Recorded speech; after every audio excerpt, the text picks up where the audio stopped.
Test, test, 1, 2.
Okay, I'll join.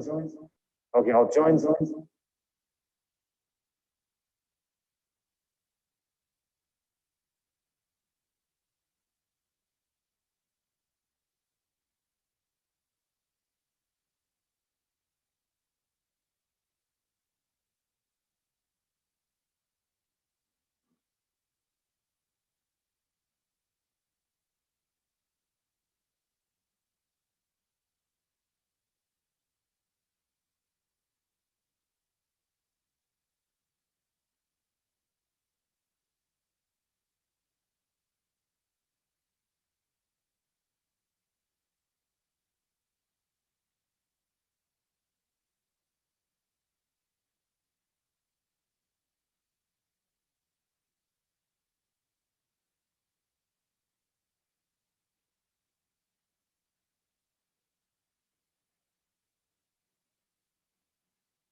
This is the first in-person event that I personally have gotten to do in a good little while. And so I want to start by just thanking the MSUB staff for making this possible. I think this sort of thing is good for the soul. I also want to thank all of our sponsors for making this possible, the City of Billings, Big Sky Economic Development, and of course, MSUB, who not only let us use our facilities and made this possible, but is also just a really important pillar of the community, training the next generation of leaders and the next generation of talent that's going to drive our economy forward. So with little ado, I'm going to go ahead and introduce the Chancellor of Billings, a decorated and experienced college administrator, the former president of Northwest College, and the new chancellor of MSUB, Dr. Stephanie Hickswa. Well, thank you for that introduction, Jack. I appreciate that.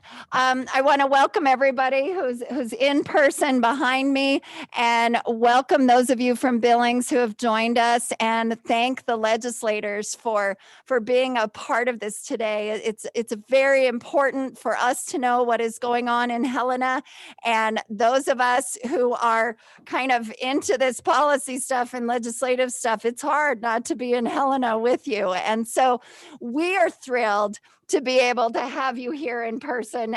As Jack said, we're just starting to get out and do some things. And so we want to be able to continue these kind of events.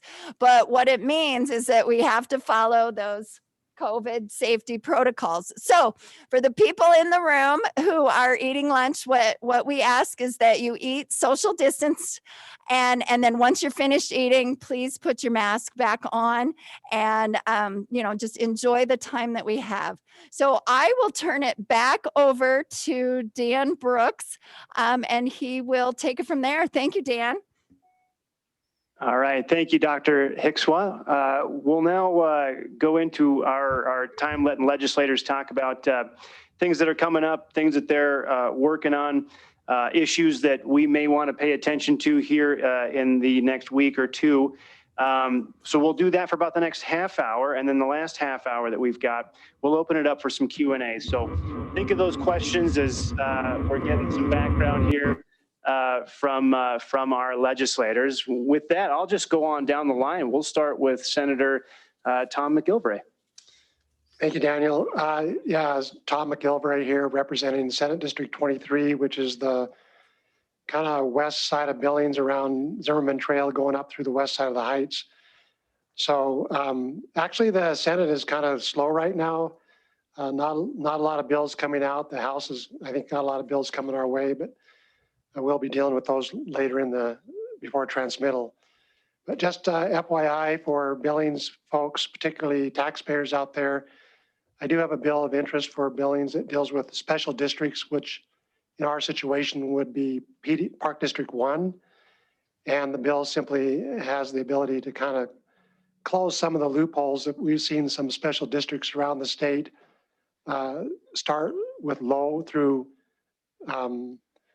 resolutions, where they're set up with resolutions, and then like one in Missoula was set up for 300,000, and then 10 years later it's nearly 5 million. And of course PD1 went from 2 million to 3 million last year. So what we're doing with that legislation is just trying to put some parameters around special districts and some more predictability so that voters have more say and more input when they are done, which we're trying to hopefully get more special districts set up through referendums rather than through resolutions, so the voters have an input and you have more accountability. So that bill is Senate Bill 77. We're doing some work on it to make it a little more lenient if districts want to bond, but that's in the works. Another bill that I've been working on quite a bit is the Convention of States, which is in Article 5 of the United States Constitution, where the second part of Article 5, the paired powers, that states through conventions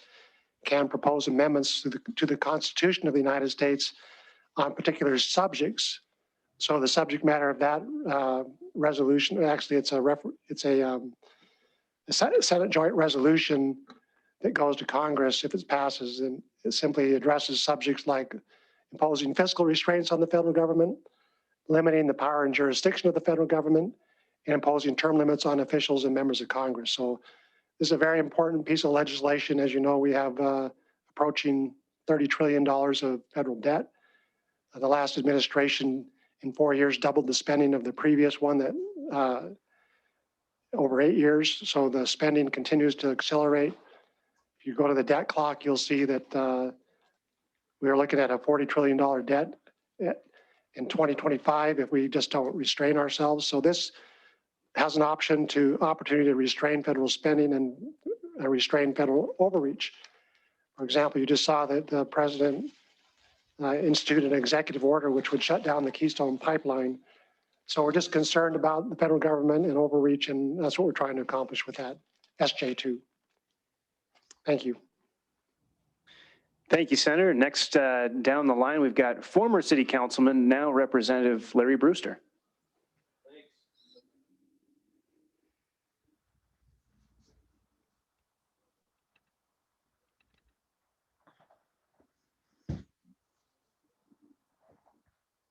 So maybe you can hear me now. All right. I do that in the committees too.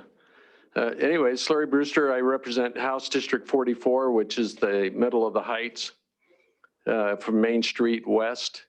I'm on local government committee, energy, and I'm also on taxation. So a couple of things of interest to Billings. I have a bill in local government that deals with county sewer and water districts. I tried to design it around the needs of the Heights Water District, but after I filed that bill, I found out there was a lot of similar problems all over the state. So this tends to give them incentives to follow their own rules, to keep a journal of their business and make it available to the public, show their votes, have open meetings. There's some incentive on there if that gives them longer periods to protest the rates. And it also provides for some litigation if they don't follow their own rules and they're required to pay the legal fees for people if they have to sue them to get them to behave. So that bill will probably be heard next week. Also in local government, we're looking at the bill for where the county commissioners have some influence over the health officers, the county health officers. The original bill was really broad and essentially gave the county commissioners review over everything they do. And the committee thought that was an awful lot.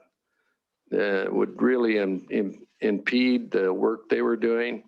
So there are several amendments that we've brought forward that we're going to try and sort through which one's going to work the best, but essentially narrows the review by the county commissioners to a declared emergency, either statewide or countywide. And the health officers still get to come up with their plan, but then they have to review it with the county commissioners, and they will have some opportunity to amend the plan. And they also require a periodic review with them. Part of it is that it provides for a public comment period because commissioners will have to deal with it in a noticed meeting. And so that'll give the public an opportunity to weigh in on those things that are being put on them by whatever. So I think it'll take care of a lot of the issues that the opponents of the bill had. And I think it focuses on when they have something that affects the economy or the community for a long period of time and offers some opportunity for people to comment and have some influence over how that goes. So, but we're still working through that. It'll probably be a little while. We have some issues with the staff about the changes were too much and now we're violating the Constitution. So we may have to just keep that bill, and Chair Custer can speak to that as well. She's here. But we'll keep the bill in the committee and either amend it until it works or put in a committee bill later on that doesn't have the problems with being challenged in court. So, but tax has a lot of tax cuts and a lot of new taxes that come through every day. So we have to sort through all of those and try and balance the needs of the people in the state with the revenue we have, and try not to add too many new taxes and try not to give all the money away so we can't take care of government. So we've had some as high as $100 million in tax cuts and some as small as just a few thousand. So it's a terrific variety, and it's a real education for me on the taxes in Montana. So I think that's pretty good about what we have going on. Thank you, Representative. We'll turn it over to Representative Kathy Kelker. Thank you, Dan. Kathy Kelker, House District 47. I serve on the Judiciary Committee and Human Services. And we had a bill yesterday in Judiciary, which would be of interest to those of you who are on the university campus. It was called a free speech, revised campus free speech. We had a number of proponents for the bill who were students, but some of them turned out to be people from is this not working? Closer? Is that better? Oh, I'm sorry. Okay. This is House Bill 218, and it is especially going after something called a free speech zone. And the students who spoke were very unhappy about rules on campus that would make them go to a particular place in order to have their free speech. Some of the people who testified turned out to be not students in Montana, so their points of view are a little different than those who were actually going to school in Montana.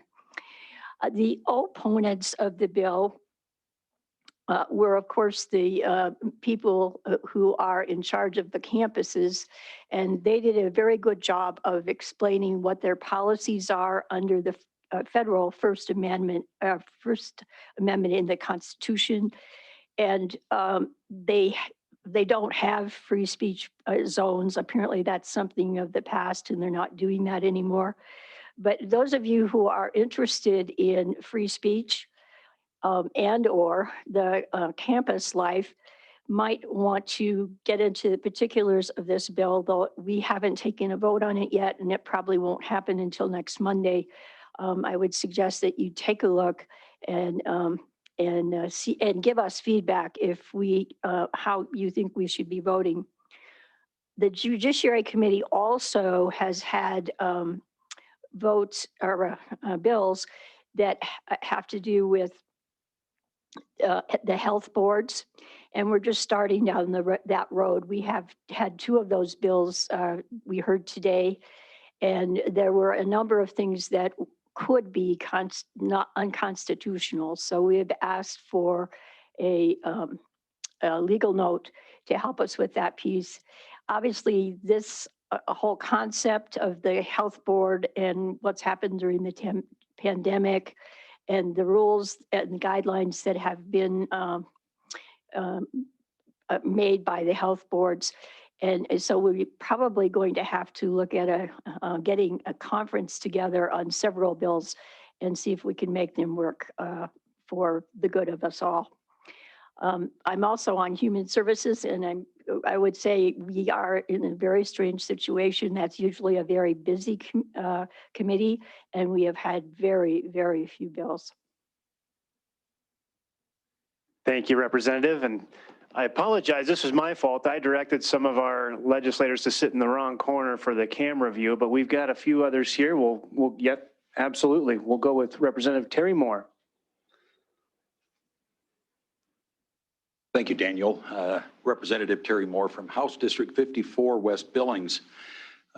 This session, I'm serving on Human Services Subcommittee for Appropriations. And so I'm learning a lot about human services. I was on with Kathy last time on the Human Services Policy Committee. So I have at least a slight familiarity, but I have a lot to learn in the appropriations side. Maybe just a quick update. I have sponsored 3 bills on behalf of the state auditor around security fraud. So they were House Bill 64, 65, 66. Some of them were extensions that were due to, give me the word here, not timeouts, but when we put a statute of 8 years on, or sunset, thank you. Oh, there was one bill that was sunsetted on securities fraud, and it's interesting. I think if you were curious to look at those or have an interest, that you'd look at one of those bills. So all 3 of those bills are moving into the Senate for process.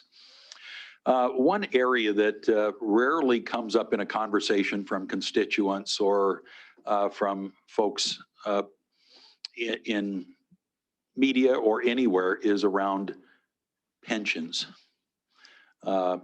And so if I've got something that I'm anxious to spend more time on and to publicly advance, is to elevate an awareness of where our state is compared to other states in regards to pensions. What we have for pension plans are not unusual in the scheme of things and in the form of benefits that are being provided to public employees. And frankly, our funding of these pension plans is not terribly out of line. It's probably in the middle of the group. So most people just don't talk about it. But here's what I want you to know. Every man, woman, and child in the state of Montana has an assigned liability of $4,300. Just as our liability, not a future liability, our current liability to bring our funding of our pension plan current. Well, that's why no one wants to talk about it. It is enormous. And so I am working on a bill that hopefully will be out in bill format next week that puts some discipline and structure into remedying this problem over the next 30 years. Obviously, the amount of debt is so significant, there's no way to resolve this in 3 or 4 years. Even for those that might say, well, let's just change the benefit to the public employee. You could eliminate the benefit to the employee and the obligation of $4.5 billion remains because it's a contractual obligation with our employees. So I'm just teeing this up today. There'll be a lot more to hear about in coming weeks and through testimony at committee meetings that put in a structure that assures that we are not leaving this obligation to future generations and not just kicking this can down the road. Thank you, Representative. Shall I go to you next? No, you're fine right there. Representative Jerry Custer. Good afternoon, and you can see the back of my head. I hope my hair looks okay. I don't care. I was eating, so I didn't really want to be in front of the camera.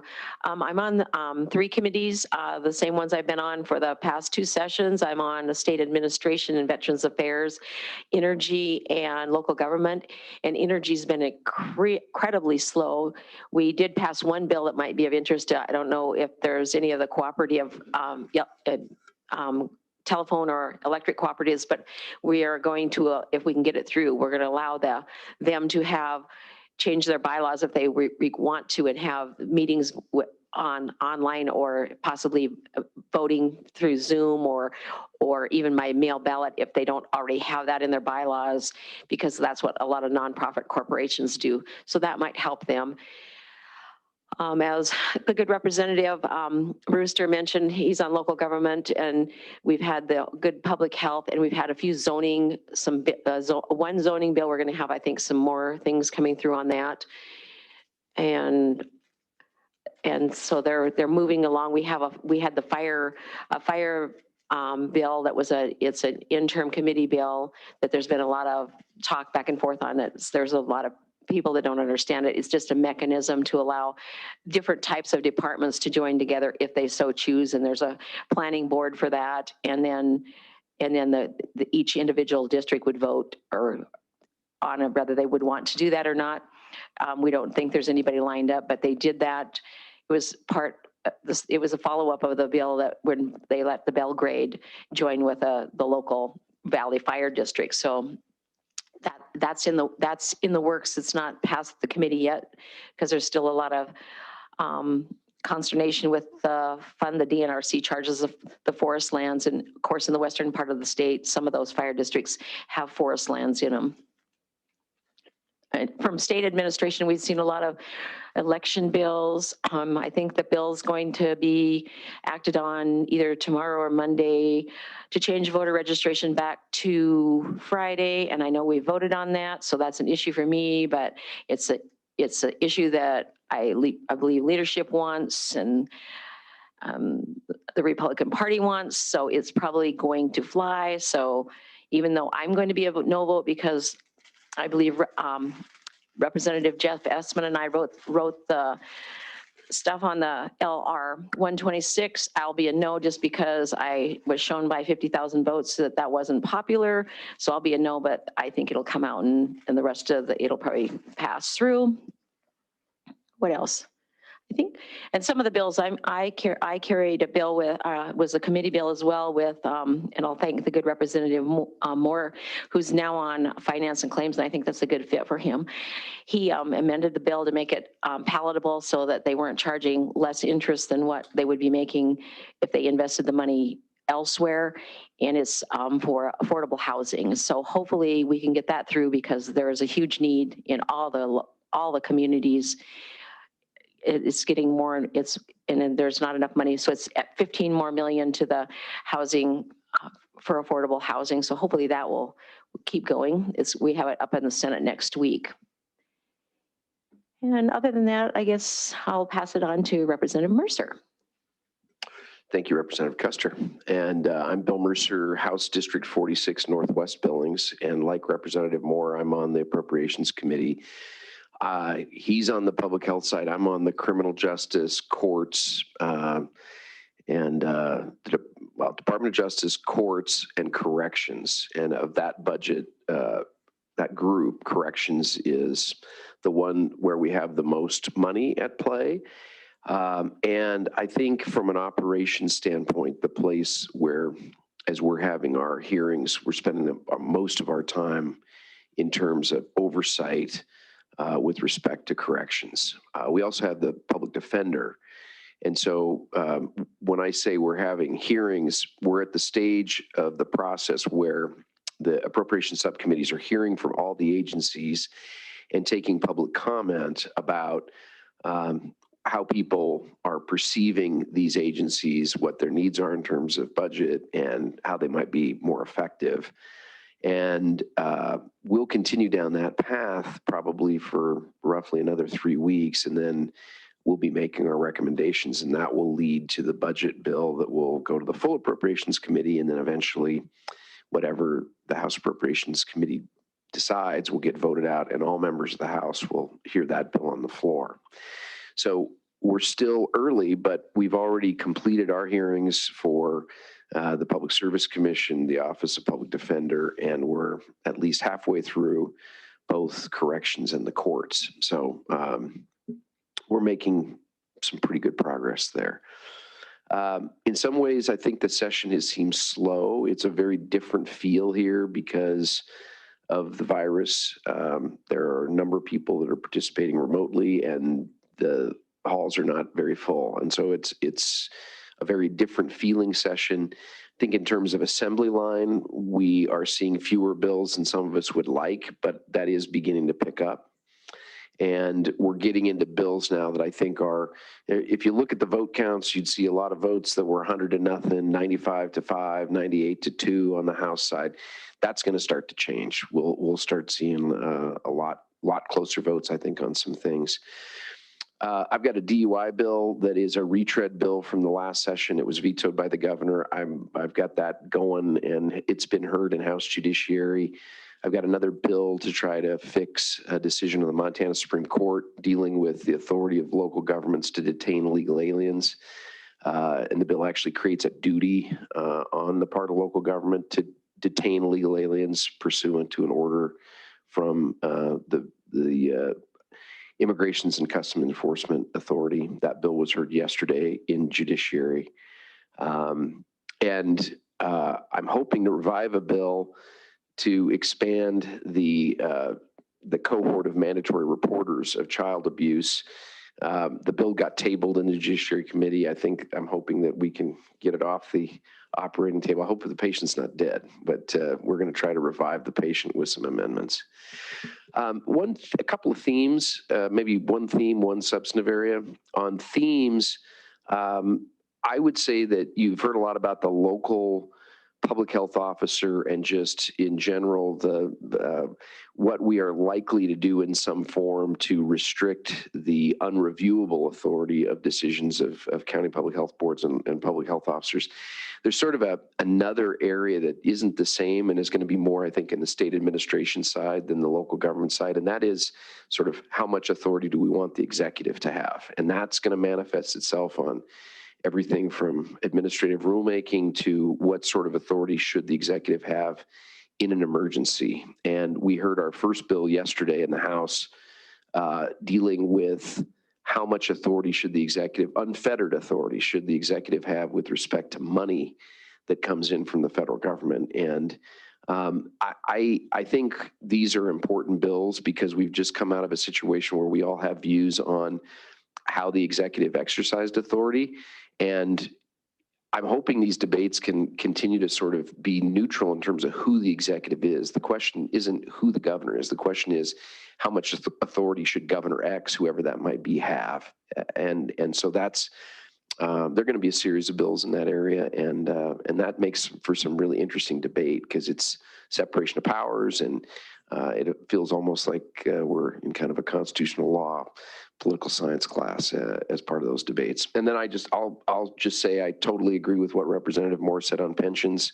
It's probably the biggest issue that we face that gets little discussion. And if we don't begin to understand that and think about where that system's going, we're going to have a absolute financial catastrophe in some out year. I'm not saying it's 2025 or 2027, but unless we figure it out, we're going to have some real problems. Thank you, Representative. We got two more on Zoom here. Let's start with Senator Mary McNally. Good afternoon, everyone. I hear an echo. Is that better? Okay. And Dan, I'm just saying, I'm waiting for my lunch to be delivered. So I'll still waiting. I'm Senator McNally. Yeah, I'm Senator McNally. I represent Senate District 24, downtown Billings. I'm one of the people who is participating remotely. I am in Helena, but staying away from the Capitol. Hoping to get a vaccine soon, but until I do, I'm minimizing my time there totally. So it makes it interesting to try to communicate with people, to participate. It is, as Representative said, it's a different session that way, particularly for me. But I need to stay healthy, so that's what I'm doing.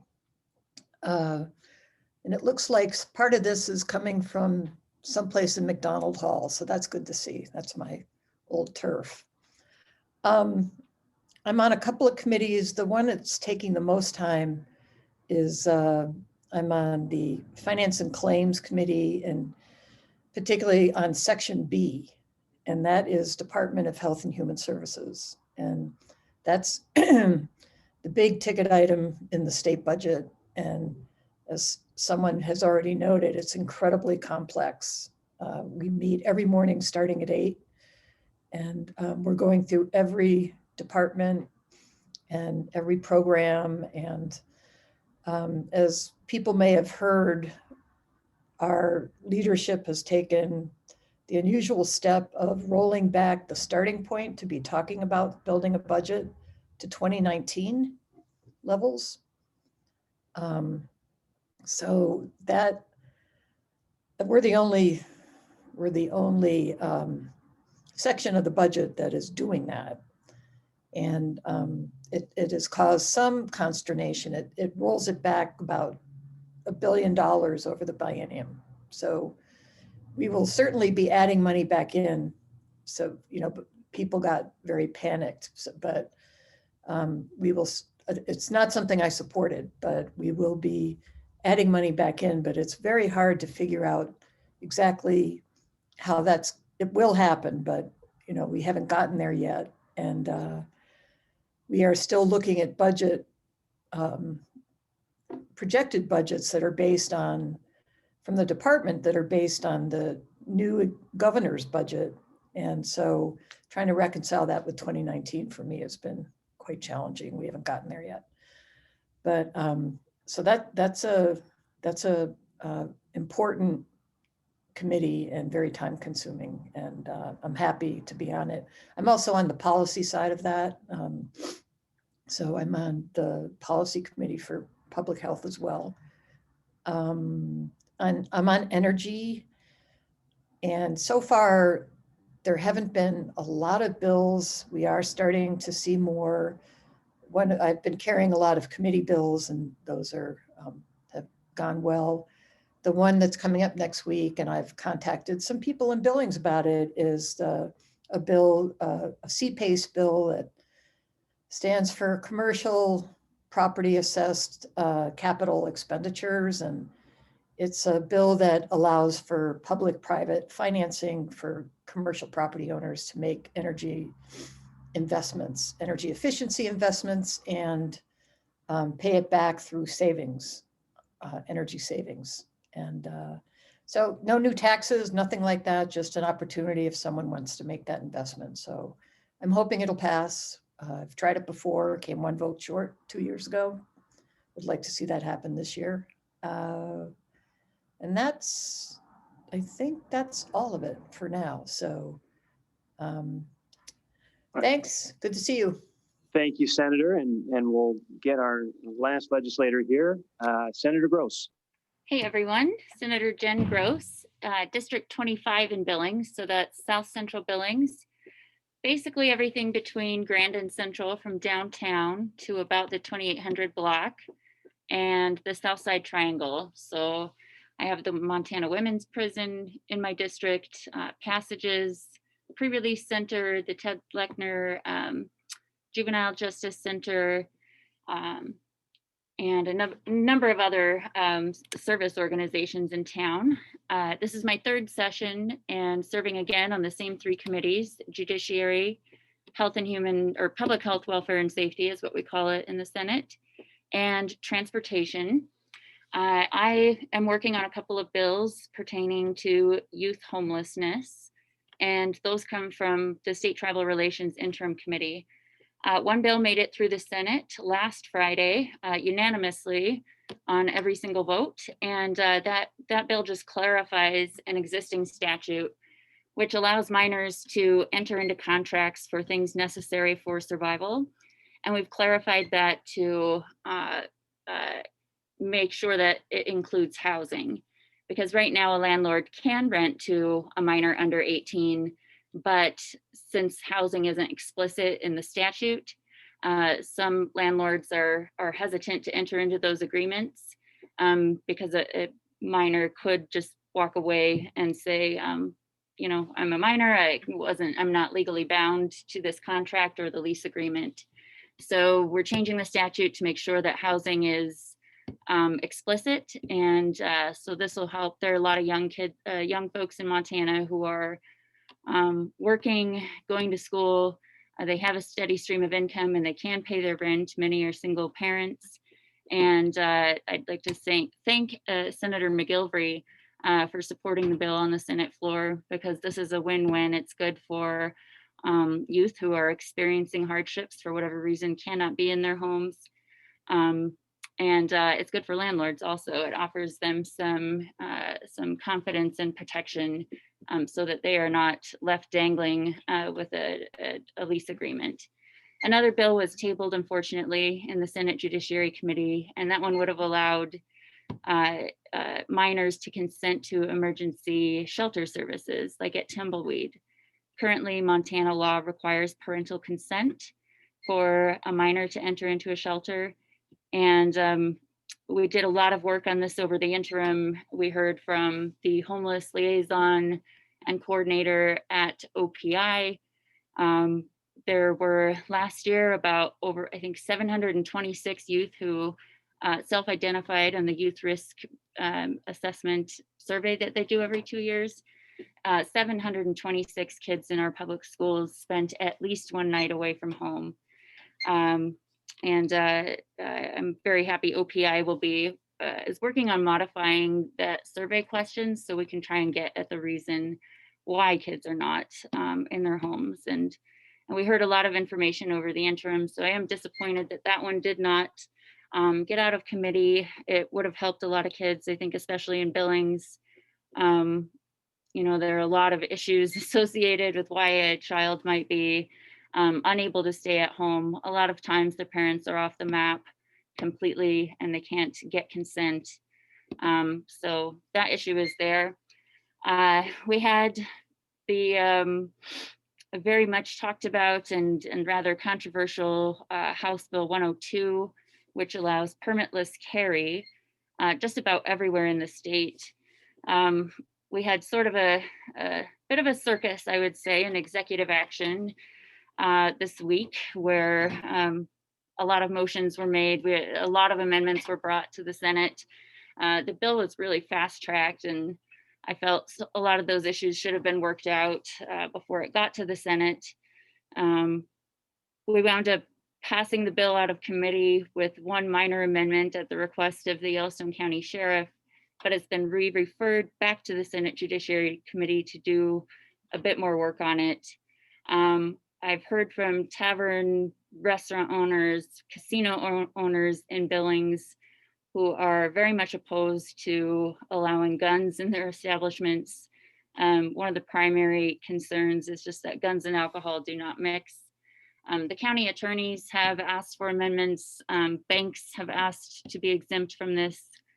College campuses have asked to be exempt, or students at least have. So we'll see. We're working on that still. My thought on that is, you know, with so many groups wanting out of the bill, I think it says something about the bill. So I have talked to both Sheriff Linder and Scott Twito and explained my position on the bill. And I'm just keeping that line of communication open. We all know violent crime is just, I would say, out of control in Billings right now. And we need good solutions. And I happen to feel this is not going to be in the interest of our city and public safety. So that's what I've got for you for now. Thank you, Senator. All right, we'll move into our question and answer portion here. So if you've got your questions queued up, we'll have you ask those here shortly. But because this week is the Billings Chamber Ag Appreciation Week, I'm going to turn it over to someone I never know to not have a question, and that's Mr. Taylor Brown. So if I see you on the screen there, if you've got a question, you can go ahead and unmute yourself and ask a great question. Well, thank you. I don't think I have many great questions, but thank you for the invitation, and thank you for mentioning the Ag Appreciation Week. We have a tremendous week going on here in Billings because we can't have our annual banquet, but thank you for the Chamber for their leadership. The only thing I just wanted to say that I learned this week in the course of, we probably did 15 interviews with different leaders about agriculture and where it's at right now. But I wanted to say, I don't know if any of you are working in the appropriations area for our agricultural research. But last year, despite COVID and despite all the challenges, we had a record winter wheat yield, the highest yield per acre ever in the history of Montana. And I say that isn't accidental that happens. That happened because legislators before you funded research that allows us to bring varieties that can survive in drought conditions and grasshoppers and whatever. But I think it's something that we meaning legislators like you, can take some credit for. We've invested in ag research, so we get to a COVID year, and guess what? COVID has nothing to do with how wheat grows. But what you invested in ag research does have to do with that. So I just wanted to put in a word for the work you're doing to support that agricultural research of our #1 industry. So important at a time like this when that industry is not suffering from any slowdown. They're continuing to do exactly what they did before. Only thing now, thanks to the work we've put into research, we're able to be higher yielding and more efficient than ever before. So I just want to, I know you've got some capital things you're considering for our research experiment stations. Those will be very helpful. I'd like to put in a plug for the veterinary diagnostic lab that I know you're considering there on the MSU campus. Doesn't have anything to do with the campus, but the livestock industry needs that pretty badly. And finally, the wool lab. I know the wool lab is one of the priorities.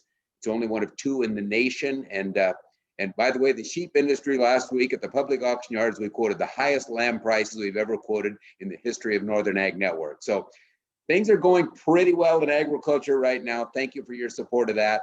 If any of you have any questions or comments about the research part of it, I'm always available if you need me. Thank you.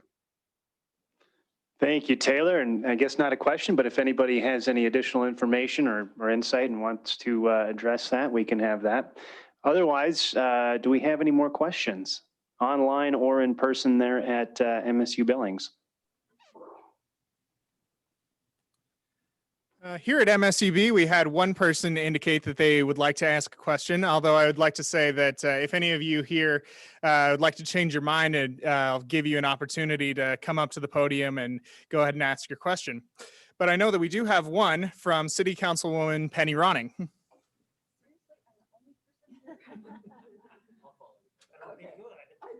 I was going to say, I'm shocked I'm the only person here, and I'm sure none of you are shocked that I am here. First of all, there are some people in the room in Helena that I would truly like to thank with all of my heart, and that would be Representative Geraldine Custer, Representative Bill Mercer, Kathy Kelker, and all the rest of the representatives that bravely and courageously and rightly voted against House Bill 113.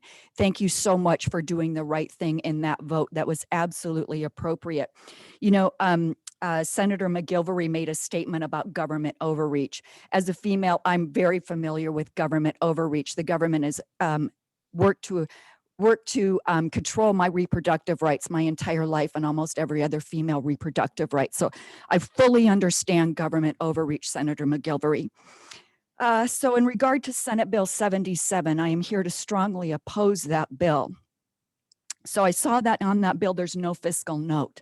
So that clearly tells me that the Senate does not, or the House legislature and Senator McGilvery does not intend to add funding from the Senate and from the state to actually help Billings pay for parks.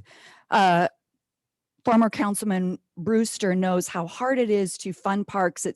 He struggled to get a bathroom in the Heights at the Heights Dog Park for almost 10 years. It is incredibly difficult to fund these type of things at the county, or I'm sorry, at the city level. City government is very tied in regard to how we pay for things at the city level, and former Councilman Brewster knows that, and I appreciate his conversation and look forward to having more conversations on how we fund things at the city level. I would like to specifically address PD1. I listened to the testimony on that, and I want to make it very clear.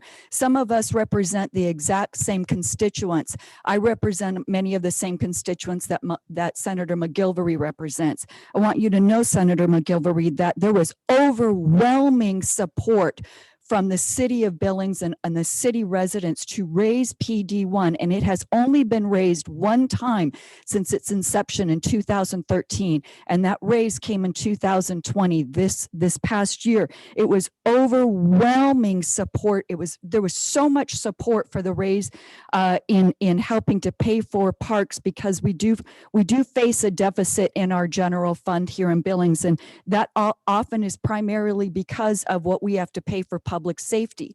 What we have seen in Billings and the results of cuts at the state level to social services, we are seeing high crime rates in Billings because of those cuts at the state level. We also see an unproportionate release of parolees to Billings that have absolutely no state funding that come with that. We are left at the city level to fund overwhelming public safety costs. So I'm asking you to understand what we're having to face here in the general fund. I want you to understand, when it comes to parks, you know who uses our city parks? People that use our city parks overwhelmingly are people that can't afford cabins in Red Lodge. They can't afford to go on ski trips. They use our parks because this is what they can afford. Okay. They come to our city Thank you, pools and our Councilwoman. parks because this is what they If we can could get afford. to a question here. I know we've got Yes. limited So- time.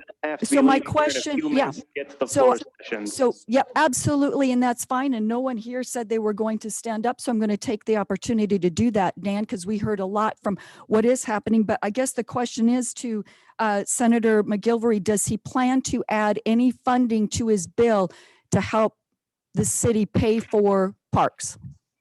McGilvery had to leave about 15 minutes ago for a meeting, so he's not here. And the rest of us have to leave now because the session starts in just a few minutes. So, but thank you, guys. Thanks, Larry.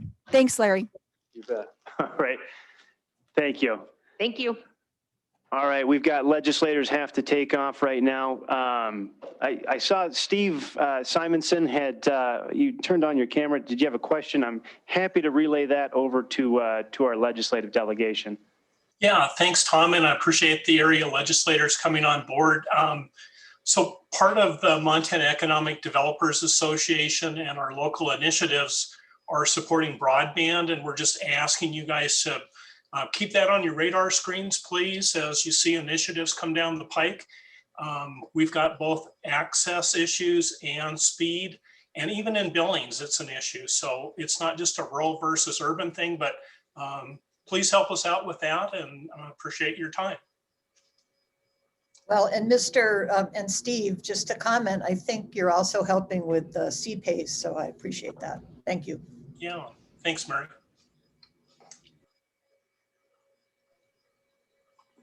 Thanks to everybody for joining us here. It's just me left in the room with a heck of a lot of lunches, so maybe I'll find Senator McNally and Senator Gross and see if I can't share in the wealth. I want to really quick thank our sponsors for this event. We partner, like Jack said, with Montana State University Billings, but we also received some assistance from the city of Billings, from Big Sky Economic, and from the Downtown Billings Alliance. So want to say a good thank you to them for helping make these legislative video conferences happen. The next one we've got coming up in 2 weeks, so mark your calendars for that. We'll send out another registration invite and hope that you can join us. So thanks, everybody, and have a good rest of your day. I'll be down on the Senate floor. I would have been in the room today, but I did have an appointment. So if you want to bring an extra sandwich down, that's where I'll be. Thank you All so right, much. I'll have them. Thanks, Senator.